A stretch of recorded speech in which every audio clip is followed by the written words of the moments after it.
Philip asked about getting tangles when he's trying to apply a little bit of power, maybe going for longer distance or dealing with the wind. And that, a lot of people used to say, oh, you create wind knots. That's usually not the case. It's actually more often than not a tailing loop. Now I'm going to try and demonstrate a tailing loop for you really slow on this cast. And what happens is that fly line and that leader and that fly will sometimes come underneath and cause a little knot. So on these next couple casts, I'm going to try and throw them real slow. And we'll see if we can get a shot of this. When that fly line comes underneath, sometimes that leader and that fly will actually hit itself, causing little overhand knots. And that tailing loop right there is a very, very common problem. A lot of folks tend to get those tailing loops, like I said before, when you're dealing with windy conditions, trying to get a longer cast. Well, here's a couple causes of tailing loops, and then we're going to talk about a couple different ways to correct them. By far, the most common cause for a tailing loop, and this happens especially to us guys, we just try to push it way too hard, try to make that real long cast all the way across the pond, and that's just overpowering the rod too soon. When we make that cast, we want to try and make a smooth acceleration and a smooth acceleration to that abrupt stop on the back cast here and the forward cast. If we flick it aggressively too soon and overpower that rod there, that's going to cause that tailing loop. You're going to get that mess and potentially get those tangles. So here's a couple tricks you can do to practice if you're getting that symptom where you're overpowering it and that line's tangling up.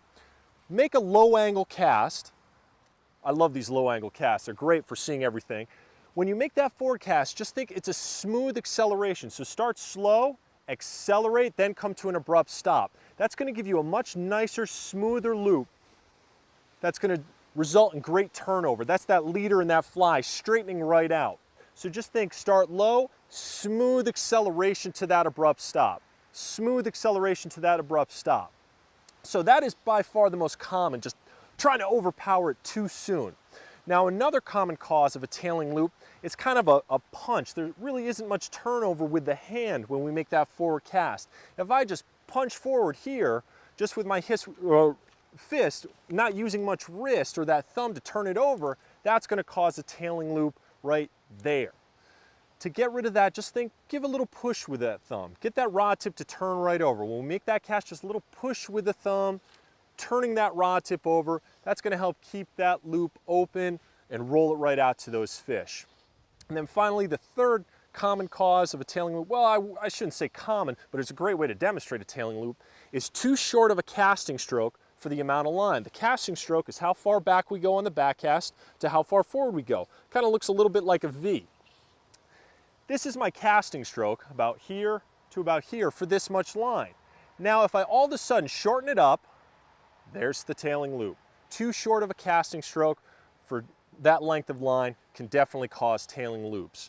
So let's think about this basic cast. We want to make a smooth acceleration to an abrupt stop. That's going to get the line to jump out behind us. Then again, a smooth acceleration to a stop on the forward cast, then we can lower that rod right back down. If we interrupt that cast by either too short of a casting stroke, too much power, or a punch, if you will, that's going to cause those tailing loops. This rod tip has to travel in the straightest path possible from back cast to forward cast. That's going to give us that nice tight loop right there.